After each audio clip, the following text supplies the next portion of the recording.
tomorrow for the big game. But for those of us watching from home, executive chef and restaurateur Todd English is here with some gourmet snack tips. Thank goodness I'm starving. Todd, come join us. How are you? How are you? Good to see you. Thank you for being on. Fantastic to be here. All right, now before we dive in, we have to talk about how you built an empire out of just basically doing what you love. Doing what I love. Great food.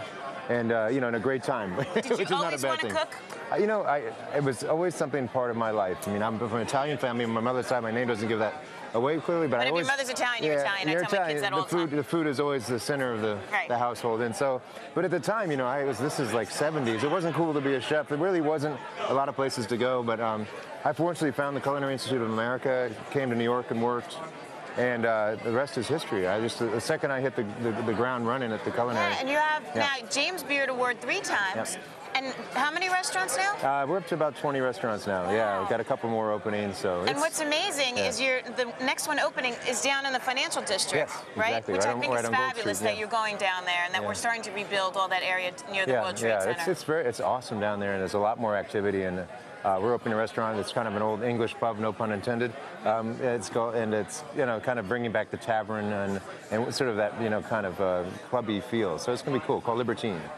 Excellent. And now the Bellagio in Vegas? Bellagio in Vegas, we've been there since the Bellagio opened. And if anybody's been to Vegas lately out there, you know what Vegas is all about. It's amazing. It's not family fun anymore. Well, it's, you know, the thing that's interesting is that, you know, the fact that restaurant, dining and shopping have like surpassed what the gambling is, you know, or equal to it. So, I mean, so it's become much more than just gambling, obviously, which is what it started at. It's very much about, you know, adult entertainment in many ways, and the fact that people go out there to do many different things, and you know, and you can obviously go to, you know, some of your favorite boutiques and buy some fabulous things, or go to great restaurants, and it seems like, you know, you're not in if you don't have a restaurant out there. And you got the deal with Delta Airlines. I think that's terrific. So they'll be serving your recipes on the planes. Yeah, you know, I've always been a big fan, you know, and I love food for all occasions, like here in the Super Bowl. But you know, the fact is, which is what we have to get to. But I mean, you know, I think that food is our greatest democracy. We should all be able to eat healthy, and you know, I'm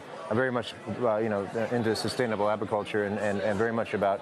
You know, about organic and about buying local and, you know, staying fresh and eating healthy, and a lot of what I do in my restaurants, which is the Mediterranean, you know, and that's very much what that lifestyle is, and, you know, enjoying those kind of things. Now, maybe not so much, but you got to splurge every once in a while. Fabulous. Tell us. Yeah. Well, here, you know, there's now, like, the Super Bowl has become, everybody's there. The kids, the family, the relatives, the in-laws come and sleep around. Game, almost. Right, yeah, it's almost like who watches the game. So I wanted to make something that's, you know, for everybody. Well, these, you know, we've got some kids around, they're big kids.